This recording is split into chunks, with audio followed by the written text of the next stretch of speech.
তো বন্ধুরা, চলে আসলাম নতুন একটা মিনি ব্লগ নিয়ে। শপিং মলের বাইরে এমন মেলা দেখেছেন কখনো? আজ তোমাদের সেটাই দেখাবো। সেদিন চলে গেছিলাম পুজো শপিং করতে মাটিগাড়া সিটি সেন্টার মলে। আর মলের বাইরেই দেখি জমজমাট একটা মেলা বসেছে, যেখানে বাংলাদেশের শাড়ির স্টল থেকে শুরু করে আরও ভ্যারাইটি জিনিসপত্রের সম্ভার কিন্তু বসেছিল। বাংলাদেশের শাড়ির কালেকশন দেখে তো আমার চোখ ধাঁধিয়ে যাচ্ছিল।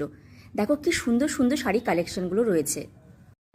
যারা রেডিমেড চুড়িদারের থেকে চুড়িদারের পিস কিনে পরতে ভালোবাসো, তারা কিন্তু এখানে একবার কালেকশন দেখে যেতে পারো। এই মেলায় কি ছিল না! ড্রাই ফ্রুট থেকে শুরু করে বিভিন্ন ধরনের রকমারি আচার, দারুণ দারুণ চামড়ার ব্যাগের কালেকশন রয়েছে, রং বেরঙের পামশু জুতো, এছাড়া কুর্তি, ওয়েস্টার্ন ড্রেস তো পাবেই। পুজো শপিং করতে এসে এক জায়গা থেকে সব কিছু কেনাকাটা করার সুযোগ কিন্তু হাতছাড়া করো না। আমার পুজোর শপিং তো কমপ্লিট। তোমাদের শুরু না শেষ সেটা আমাকে কমেন্টে অবশ্যই জানিও।